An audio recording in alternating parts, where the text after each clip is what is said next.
assassinato do companheiro Cleomar Rodrigues, que é um grande lutador do povo e que certamente, quando as massas tomarem em suas mãos tudo que está aí, né, com essa corte desses bandidos, a foto do companheiro Cleomar Rodrigues, um companheiro que lutou pela libertação do nosso povo, né, dessas amarras desse latifúndio, dessas amarras desse imperialismo, vai estar certamente na imagem dos heróis do povo.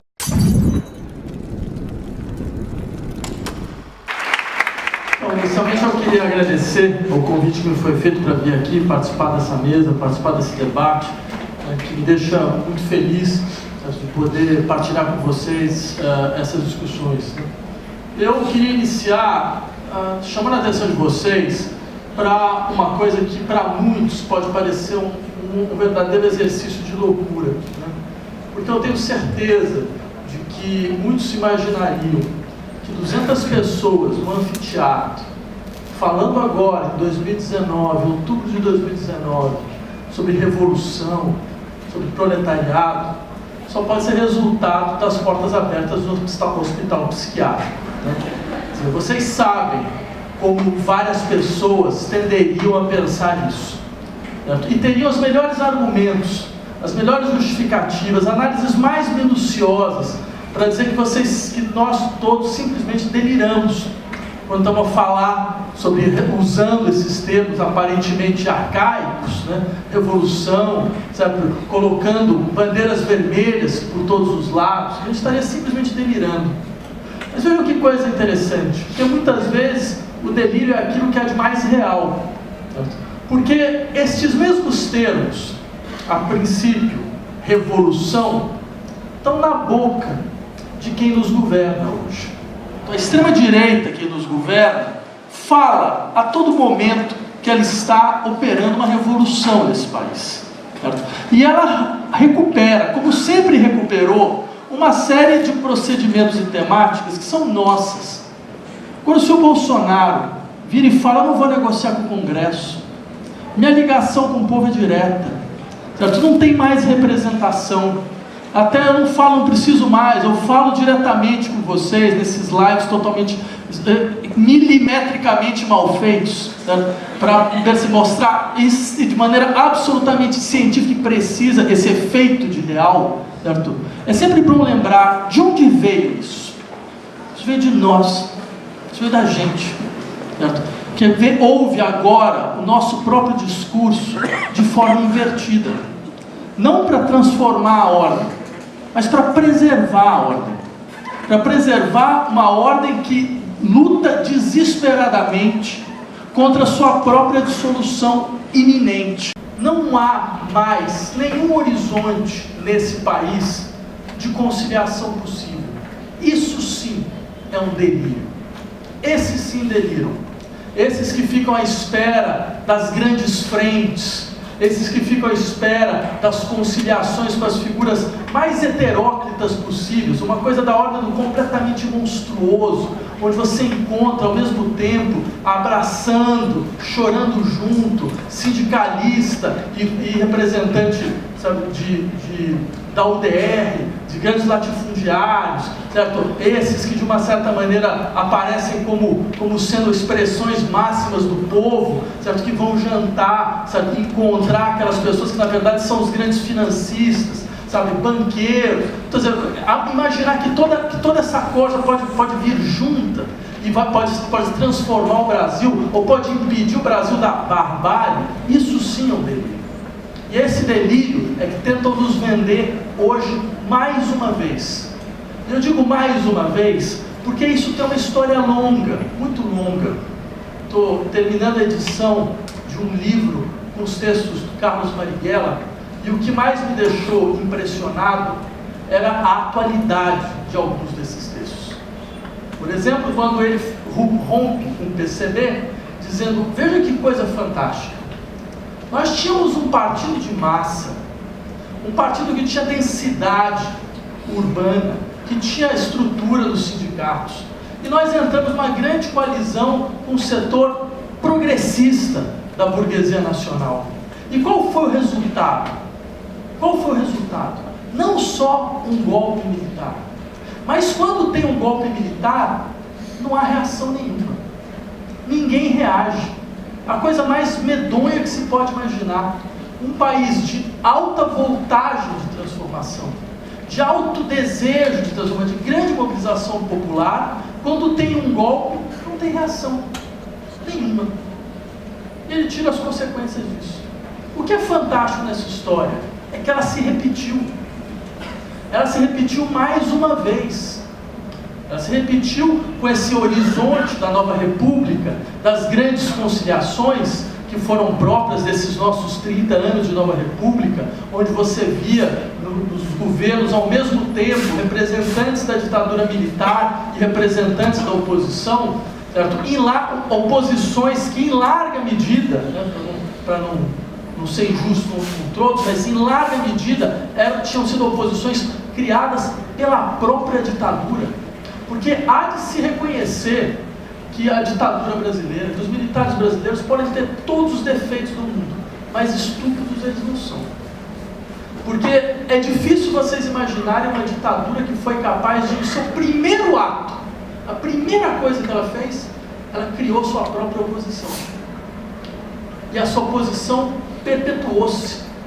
Né? Ela criou o seu limite. Porque o poder funciona assim. O poder não simplesmente impõe a ordem. O verdadeiro poder impõe a norma de um lado e determina as formas possíveis de transgressão do outro. Então ele impõe a norma e a transgressão. E assim ele se perpetua. E mais uma vez a gente está vendo isso acontecer. Mais uma vez você encontra na realidade nacional aqueles que estão resistindo. Né? Então todos se voltam para resistir. Mas resistir significa o quê? Significa que quem dá a pauta, quem dá a ordem, quem dá a agenda, está do outro lado. Não é você. Você só está resistindo. Você reage. Quem age está do outro lado. Quem fala o que está fazendo está do outro lado. Quem está operando uma revolução nesse país está do outro lado. Enquanto aqui você simplesmente resiste. É claro que quem reduz a política a isso já perdeu, já acabou. Não tem mais espaço. Porque a questão fundamental da política é onde está o motor. Onde está o motor do processo? Onde está o motor da transformação? Todo mundo percebe que algo de decisivo está sendo decidido aqui, agora. Algo fundamental está sendo gestado aqui entre nós. Um modelo de neoliberalismo autoritário e proto-fascista, que lembra que tem no seu primeiro eixo de desenvolvimento o Chile e Pinochet. Um modelo de destruição absoluta de qualquer garantia e segurança da classe trabalhadora, certo? Mas uma destruição tal que faz com que toda essa classe trabalhadora fique à mercê. À mercê de quê? À mercê dessa elite rentista, certo? Que absorve o país de uma maneira, a riqueza do país de uma maneira absolutamente inacreditável, à mercê de uma estrutura de governo, que é uma estrutura ao mesmo tempo de milicianos e de exploradores, certo? Que de uma certa forma simplesmente perpetuam uma lógica, que é uma lógica que nós pensamos muito bem, que é uma lógica colonial. Veja, o companheiro lembrou agora do que está acontecendo na Amazônia. Veja, o que está acontecendo na Amazônia é o que sempre aconteceu nesse país. É a lógica do colonialismo que ainda impera nesse país. É a ocupação, é a destruição, é o saque, porque afinal de contas é como se tratasse de dizer, não há nada, não há nada aqui. Então você pode ir, destruir, tacar fogo, tomar para si, possuir e submeter aos princípios da propriedade, certo? Aquilo que é algo inapropriável, aquilo que não é propriedade de ninguém, ou não deveria ser propriedade de ninguém. Essa história a gente conhece muito bem, que é a história da ocupação do país, a história da posse da terra, é uma história fundamental da história do próprio desenvolvimento do país e que continua. A gente está vendo o segundo capítulo, mais uma vez. A gente vê por todos os lados o processo chegando. Parece uma história, aqueles rastros de fogo, você vai vendo, está chegando perto, está chegando perto, está chegando perto. Aconteceu a mesma coisa em 2013, certo? Começou, foi lá, Primavera Árabe, Madrid, tal, até Nova York, até o Dubai, não sei o que, lá, estava todo mundo falando, olha, vai chegar, só aqui se dizendo, não, está tudo ótimo, está tudo muito bem, isso aqui é um mar de tranquilidade, entendeu? E aí de repente, pá, cai tudo. Então, vai repetir de novo. Ninguém está aqui, não, isso aqui não tem a menor condição, e vai acontecer. Agora só tem um problema. Porque, volto a insistir, quem tomou de assalto o governo pode ter todos os defeitos do mundo, mas não é estúpido, mas não é burro. E burro eles têm só o andado, de resto não. Por quê? Porque eles sabem que esse vai ser o grande momento, eles estão se preparando para isso. Porque, é claro, imagina, você tem milhares de pessoas na rua, aí você tem um sujeito que vira e fala, eu entendo o que vocês estão falando. Eu tentei fazer um punhado de coisas, mas o Congresso não deixou, mas os partidos não deixaram, eu briguei com o meu partido, o partido não deixou, certo? Mas esse aqui também não deixou, então agora eu preciso que vocês fiquem do meu lado contra toda a estrutura. Né? Ou seja, a gente sabe como isso funciona, a gente sabe que isso pode ser uma carta jogada aqui nesse país, de uma maneira completamente, para muitos, inesperada. E a questão é, o que nós teremos contra isso? Porque uma coisa é clara, essas pessoas estão num processo de contra-revolução preventiva. E como dizia o Sr. Florestan Fernandes, este é o país da contra-revolução preventiva permanente. Esse é o país que sempre se organizou desta forma. E não é à toa que esse é um país que tem um aparato militar, policialesco, que na verdade é um sistema de gerenciamento de uma guerra civil constante, uma guerra civil contra o próprio povo. Como diz o senhor Bolsonaro, as Forças Armadas não assassinam ninguém. Um dia depois deles terem feito um pequeno equívoco, que consistiu em atirar não 81 vezes contra o senhor que estava no seu carro, com a sua família, 257 vezes, 257 balas. Isso nesse país é chamado de equívoco. Isso é um equívoco. Então é muito claro contra quem essa ordem sempre foi mobilizada. É muito claro que tipo de estrutura nós vivemos. E o que não é claro, a única coisa que de fato não é clara, é como nós podemos, como nós somos capazes. E aí, uma autocrítica, principalmente do setor classe média brasileiro, como nós somos capazes de acreditar, durante 30 anos, que isso aqui era uma democracia, ou estava em vias de ser, ou estava indo para, ou estava paulatinamente se transformando de maneira segura em uma democracia. Enquanto você tinha montanhas e montanhas de corpos, na maioria negros e favelados, a todo momento sendo exterminado, sem nunca essa lógica necropolítica ter parado em momento algum. Em momento algum ela parou. Ela pode ter ficado menos espetacular do que agora, o que não significa muita coisa. Mas ela sempre esteve presente, ela sempre foi o elemento decisivo, porque essa sempre foi a função do Estado brasileiro. A função do Estado brasileiro foi gerenciar uma guerra civil, e a gente foi capaz de não perceber isso. A gente foi capaz de acreditar em outra coisa. A gente foi capaz de acreditar que a gente vivia em alguma espécie de democracia. Então, quando as pessoas falam, não, nós estamos perdendo a nossa democracia, a única coisa que a gente pode fazer é rir. É rir. Falar, que democracia a gente está? Você não pode perder o que você nunca teve. Certo? Como? Quem teve democracia aqui? Uma democracia que o quê? Que funciona aqui na Zona Sul e 10 km depois não existe mais nada?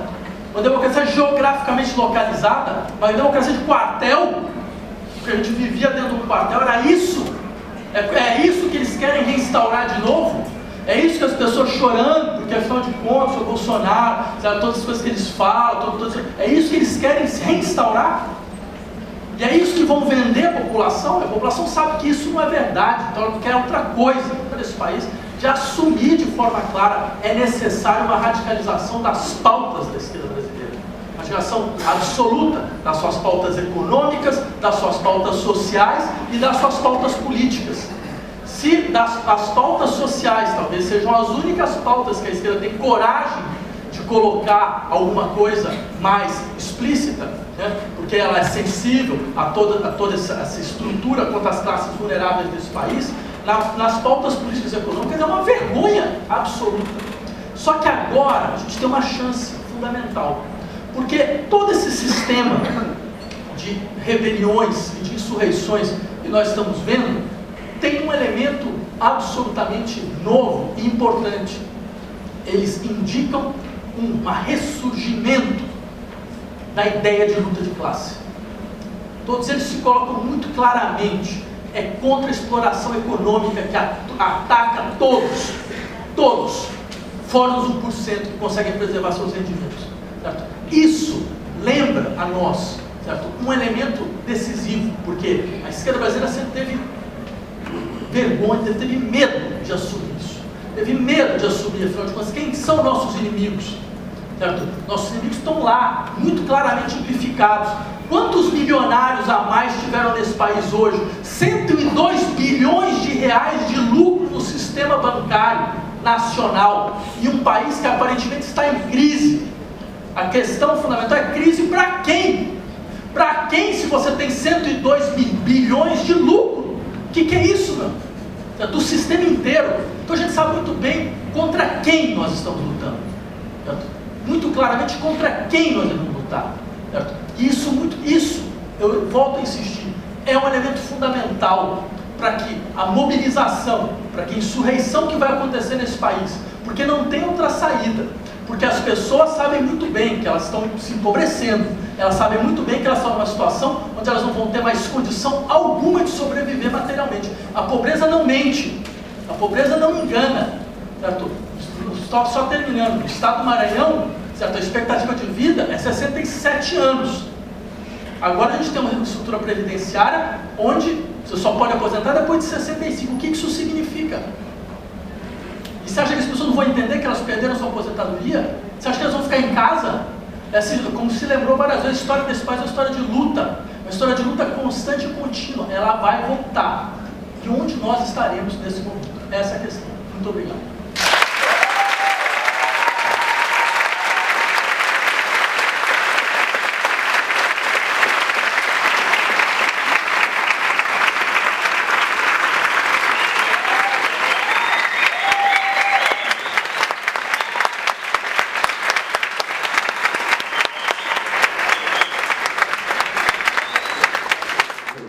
Porque muitas coisas particulares pode parecer que são coisas pequenas, mas se você conseguir destacar o momento que aquilo aconteceu, com o desenvolver da história, você vai ver a importância que tinha. Ele é assassinado em 2014. No ano de 2013, o Cleomar assassinado em 2014. Em 2012, foi assassinado o companheiro Renato Natan, dirigente da Liga dos Camponeses Pobres de Rondônia, junto com uma série de outros dirigentes regionais e massas de Rondônia e do Pará. Em 2008 já tinham assassinado o companheiro Luiz Lopes, que era coordenador político da Liga dos Camponeses Pobres no Pará, na região do Araguaia. E nesse período do oportunismo na gerência do Estado, a maior operação de guerra para retirar camponeses de uma terra, do ponto de vista da quantidade e da complexidade das forças que atuaram, ocorreu no sul do Pará, com uma operação que contou com o exército, todas as polícias, para tirar os camponeses da fazenda Forquilha, que era do Jair Andrade, trabalho escravo, e muito ligado ao atual ministro ainda de Assuntos Fundiários, esse miliciano que é o Navan Garcia. Foi assassinado o Luiz Lopes em 2008, o Renato em 2012 em Rondônia, na região de Buritis, e o Cleomar. E o Cleomar foi assassinado um ano depois, praticamente, que em 2013 a Liga promoveu uma entrada na fazenda Beirada, no norte de Minas, que era um grande latifúndio, que era do Vilo Coelho, governador da Bahia, aquela coisa toda, disputada por todo o latifúndio. Por que em 2013 a gente estava reagindo, achando que era necessário que a luta camponesa ela protagonizasse? Porque nós tínhamos o quê? Toda o aprofundar da crise da gerência do oportunismo, e nós tínhamos o auge da aliança do oportunismo com o latifúndio, que depois vai conformar, no convite da Dilma, do segundo mandato, Pacate Abreu ser a ministra da Agricultura. O agronegócio estava tentando enrolando. O MST já estava todo comprometido dentro do Estado. Não travava mais luta nenhuma. Então, naquele momento, quer dizer, existia todo um cerco ao movimento camponês, e que tinha como centro o assassinato dos dirigentes e das massas de um movimento camponês que pudesse ser revolucionário. Eu estou fazendo isso por quê? Porque a gente sempre se pergunta por que, quando teve os levantes da juventude em 2013, esses levantes das cidades que levantou o país, foi uma ruptura com tudo aquilo que existia no nosso país, com aquele 1000 anos de poder para o oportunismo, que todo mundo está satisfeito, que não tem crise, que todo mundo trabalhando, desconto para isso, desconto para aquilo, aquela coisa toda. Então eu estou juntando as duas coisas. Se existia uma guerra contra o movimento camponês, por isso que não conseguiu naquele momento juntar na maneira que era necessária com a rebelião que ocorre nas cidades. Ele estava no centro de uma porrada muito grande, de uma campanha escondida de assassinato, de eliminação e do ponto de vista da economia. Foi justamente naquele ano em que o governo do oportunismo da Dilma anunciou que não teria mais nenhum assentamento. Nos 2 últimos anos não teve nada, e esse assentamento, quem conhece a história sabe que é mentira, é uma forma de reproduzir o latifúndio. Isso não é reforma agrária nem aqui, em nenhum lugar nenhum do mundo, né? Que você capitaliza o latifúndio e você, ao mesmo tempo, bota os camponeses ali para poder receber programas do governo. Isso é para isolar o campesinato de luta, para não deixar a luta camponesa juntar com a luta na cidade. Então eu estou fazendo essa junção, porque nós tivemos um levante de massa muito grande aqui no nosso país, que desatou, do ponto de vista político, essa crise que nós vivemos hoje, e que foi extremamente importante para poder deslindar os campos, limpar o terreno e preparar o país para as grandes transformações, para a revolução que o país precisa. Então, quando o Pilomar é assassinado em 2014, é depois de uma reação do movimento camponês revolucionário contra um ataque que estava no seu auge, foi em 2013, 2014. Mas às vezes as coisas na história acontecem de uma outra forma. Você tem um centro de um ataque numa determinada questão, o agronegócio era o principal da economia do país, estava tudo em frangalhos, sem indústria, sem desenvolvimento, recessão batendo na porta e segurada a forças para não aparecer, mas ali vai estourar do outro lado, onde eles já sabem que estavam seguros. Vai estourar nas cidades, que eles tinham feito PP, tinham botado repressão, estava fazendo Copa do Mundo. Não tem como você segurar a massa oprimida, explorada, nessa enormidade que é nesse mundo nosso, né, em que chegamos numa crise que não é mais uma crise cíclica, mas é uma crise profunda do sistema imperialista, como fase final do capitalismo. Em 1989, estourou greve operária, né, nós comemoramos este Belo Horizonte, greve da construção civil, rebelião dos pedreiros, greve dos metalúrgicos, e não era greve só por salário. Na greve dos metalúrgicos, 79, em Belo Horizonte, estava colocada a questão da liberdade para os presos políticos, estava colocada a palavra de ordem no fim da ditadura, teve greve de professor por tudo quanto é canto do país, mas o que prevaleceu naquela época? A posição oportunista, revisionista e oportunista de fundar o PT para disputar a eleição. Isso que prevaleceu em 79, há 40 anos atrás, e agora isso tudo, companheiro, está acabando, está indo por água abaixo, está indo por lixo, e por mais ódio e mais revolta que possa ter, por tudo isso que está acontecendo com o nosso povo, todos os assassinatos no campo, todos os assassinatos na favela, tudo isso vem abrir uma perspectiva de uma luta revolucionária, como o nosso país sempre precisou, sempre sonhou, mas nunca viu. Eu queria concluir aqui e dizer o seguinte: se nós não entender essa luta entre o que é esse governo do imperialismo, a intervenção armada, que o principal está nas Forças Armadas, só uma última coisa, não podemos deixar de falar, certo? Essas queimadas na Amazônia, quem promoveu? Os latifundiários do Bolsonaro, mas principalmente o Exército Brasileiro, por 2 motivos. O primeiro, queimar o Bolsonaro internacionalmente, e o segundo, aplicar a GLO, Garantia da Lei e da Ordem, que todos os acampamentos nossos da Liga, lá em Rondônia, estão com a presença dos militares estacionados do lado, onde não tem nenhum foco de incêndio, mas está tudo cercado para poder combater a luta pela terra. O que está gerando é uma guerra em todos os setores, né? É para ficar profundamente unido com as massas do nosso país, né? Nós estamos nas beiras, nas portas de uma grande revolução, é isso que está colocado. Essa crise toda que está aí, só não fomos mais atacados ainda, porque eles estão brigando entre eles pelo comando e pela direção, entre a direita do alto comando e a extrema-direita do Bolsonaro. Mas tudo isso que os companheiros estão falando está acontecendo. Eles deram relatos de tanta coisa aqui, e agora, por um acaso, os companheiros ficaram falando aqui de greve geral, concluindo, última coisa. No começo do ano, quem fazia reunião, se falasse de luta, chegava aquele monte de oportunistas chorando. Ai, Bolsonaro ganhou do povo, o povo está derrotado, que está um chororô nojento. Quem perdeu a eleição foi os oportunistas, foram os eleitoreiros, não foram as massas. Inclusive, tem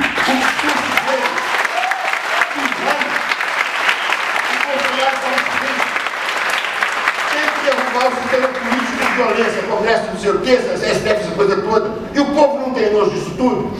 A grande mentira dele que tem sido moralizada é porque ele não fala no sistema de exploração. É isso que nós temos que manter, que ele usa a raiva do povo. Mas o povo não quer violência, quer sim. O povo quer violência revolucionária. O povo quer luta. O povo quer tá sedento de passar na faca todos os seus inimigos. Então nós acreditamos sinceramente que esse período está muito próximo por todas as construções que têm sido feitas, por todas as lutas miúdas, que certamente, né, essa situação agora vai esclarecer, vai ficar límpido, o céu vai ser aquele céu de brigadeiro, entendeu? Nós temos visto uma porção de brigadeiros, vocês militares, aeronáuticos,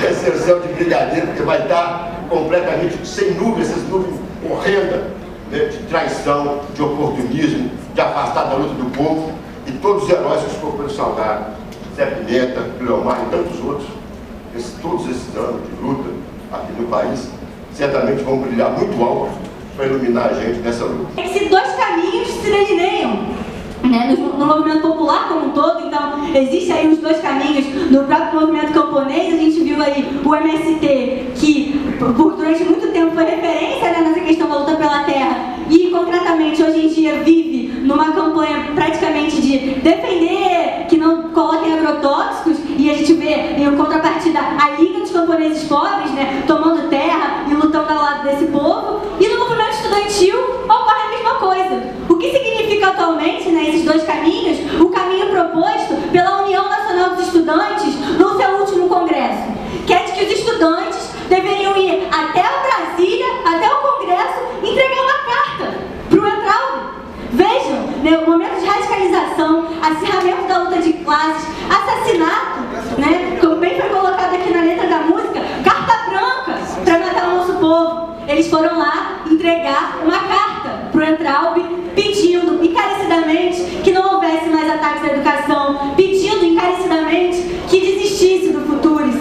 E isso não vai dar nenhum caminho para os estudantes, né? Então, para concluir, queria colocar que o caminho é o caminho da luta, né? É o caminho da gente resistir lá das lutas do nosso povo. Então, aqui na UERJ, por exemplo, a gente realizou uma manifestação de repúdio a esse governador assassino e terrorista, Wilson Witzel, né, que segue a sua violência sistemática contra as mães na favela, contra o povo trabalhador, o povo que o tempo todo, né, vem dando sua vida e pagando com sangue, né, esse Estado bandido, assassino. Então, na UF, ele foi expulso a gritos pelos estudantes, como um rato saiu da UF expulso pelos estudantes. Então é esse o caminho, né, que a gente entende do movimento estudantil. Até porque o que eles querem fazer atualmente é destruir os pilares da nossa educação. Como, por exemplo, o problema da educação pública. Aqui no nosso país, a gente nunca teve uma autêntica reforma universitária, como nós temos grandes exemplos na América Latina, em Córdoba, na Argentina, nem no Peru. Em várias universidades nós tivemos autênticas reformas universitárias. O que nós tivemos aqui foram 13 anos do gerenciamento do oportunismo, aplicando ProUni, FIES, REUNI, que de reforma universitária não tem nada. Foi ampliação de vagas sem entender o problema da estadia, da manutenção dos estudantes nas universidades, né? Então, assim, tivemos essa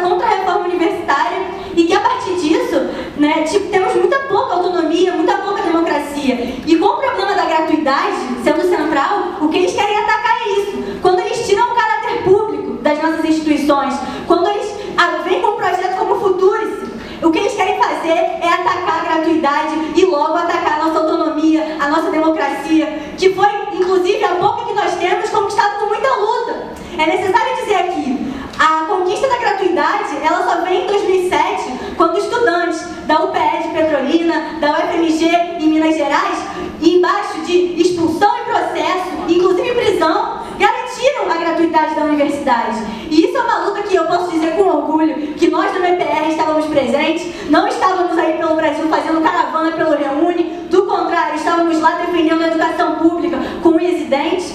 E o grande exemplo que nós temos dessa defesa da educação pública foram as grandes mobilizações, né, nos últimos anos. Então o Futurice, com certeza, né, eles vão vir com uma nova intentona de ataques, né, à educação pública, mas o Futurice concretamente está sendo derrotado. As universidades públicas têm se posicionado contrário ao Futurice, a Unirio já se posicionou, né, a UFRJ já se posicionou, aqui na UERJ não é gestão federal, mas o Wilson Witzel é o governador, então a gente não pode esperar nada diferente aqui para a nossa universidade.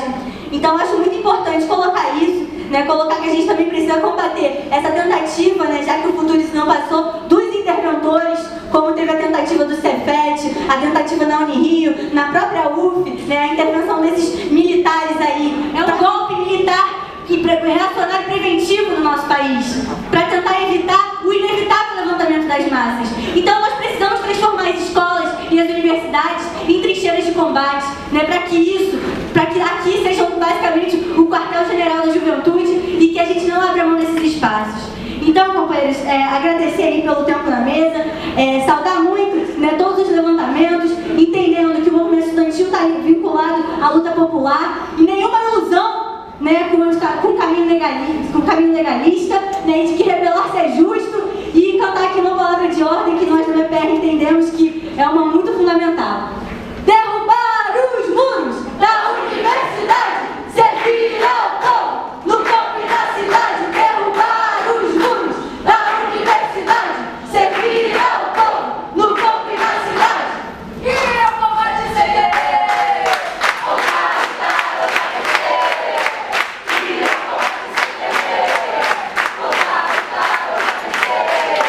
Saudar a mesa, saudar toda a classe operária brasileira em luta, saudar todos os trabalhadores da América Latina em luta, no Equador, no Chile. Estamos vendo aí vários levantes sendo combatidos, porque esse golpe contra-revolucionário se alastrou no quintal do imperialismo yankee. E eles querem aplicar esse golpe paulatinamente nos povos oprimidos do mundo inteiro. Eu quero saudar também todo o proletário do mundo todo, que também, até nos países imperialistas, vem se levantando em lutas, como no caso da França. Agora na Catalunha, esse governo se caracterizou um governo antipovo, anti-operário, latifundista, obscurantista, vende-pátria. Então é mentira que a polícia é mal treinada. A polícia é treinada para matar. E além de ser treinada para matar, depois ela tem carta branca para fazer isso. Porque o policial que mata não é punido. É escancarado isso para quem quiser ver. Companheiros, e nessa luta, nós temos que ver o que esse Estado, esse velho Estado de grandes burgueses latifundiários tem a nos oferecer. Nós vamos lá ajoelhar, pedir por favor na LERJ, pedir pelo amor de Deus, parem de nos matar? Ou nós vamos se organizar sem ilusão? Né? Sem ilusão, porque há dois caminhos. Nós vamos pedir misericórdia? Não, companheiros. No auge das operações policiais, agora em agosto, setembro, não que depois tenha acabado, né? Mas o auge ali desse ano, várias ONGs, partidos eleitoreiros foram fazer denúncia na ONU, foram fazer carta. Pasmem, ONU, responsável por várias invasões e guerras imperialistas no mundo inteiro, pedir por favor na LERJ A bancada do PSL toda lá e todas as outras também, né? Enquanto isso, teve outro caminho da luta popular. Porque não tem só massacre, não. Tem luta, como teve na Vila Kennedy, que a população atravessou 5 ônibus na Avenida Brasil, em protesto.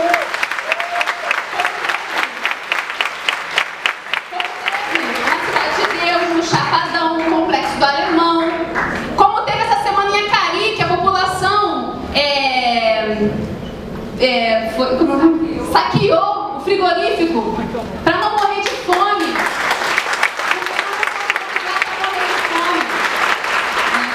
O povo está levantando a cabeça. E é esse o caminho que nós temos que apoiar. Porque, companheiros, o nosso inimigo de classe está dizendo que é guerra. E nós vamos pedir conciliação. Todas as medidas têm sido no sentido de restringir o já cambaleado suposto Estado democrático. Nós vamos esperar 2022. Ano que vem tem eleição para prefeito. A posição do movimento feminino popular é não votar. Vamos votar a eleição.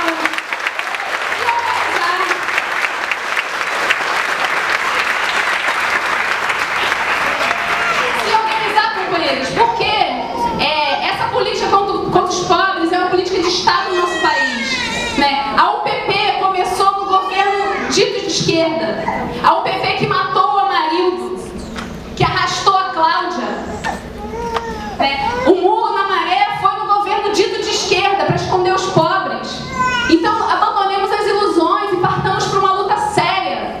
O que essas mulheres dessas favelas têm feito? Enfrentado de peito aberto, policial com fuzil, chorando. Um dia chora o seu filho, no outro dia vai para a luta, transforma o luta em luta. Essa coragem, companheiros, é que nós temos que nos inspirar, porque a derrota é para quem está iludido com um caminho de conciliação, quem está reproduzindo mais do mesmo. O cheiro da novidade, o levante popular que o jornal sempre tem dito, nós podemos ver nas favelas. Nós estamos vendo o povo se levantar, e levantar é o primeiro passo. Aí vem o segundo, que é se organizar, que é ampliar a consciência, lutar pela revolução. Mas o principal, que é não andar de joelho, nós não estamos andando mais. A ilusão da conciliação, né, de que nós queremos só uma migalhinha, nós abandonamos, né? Pelo menos as mulheres das favelas que eu conheço abandonaram, né? E elas são as minhas heroínas. Assim como a companheira Sandra Lima tem centenas, milhares de heroínas desconhecidas no Chapadão, na Vila Kennedy, na Rocinha, né? E são essas mulheres, companheiros, só para concluir, né, que o MFP briga por organizar, porque nós compreendemos que tem uma quarta montanha sobre as mulheres. Elas são mais oprimidas na sociedade que nós vivemos. E que as mulheres precisam brigar por uma revolução. Mas essa revolução não acontece só com a metade da classe.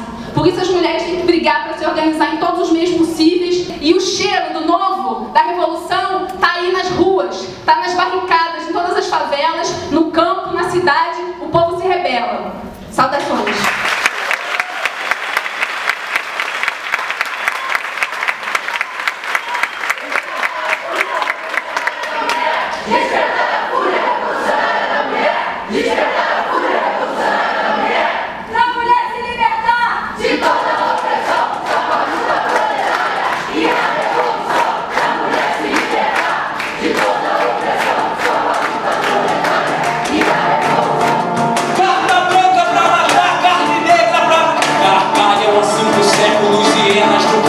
Carta branca pra matar, carne negra pra bater, gargalham há 5 séculos, hienas no poder, amônia, fórmula piramidal, um pançudo bem nutrido pra 3 homens no curral colônia.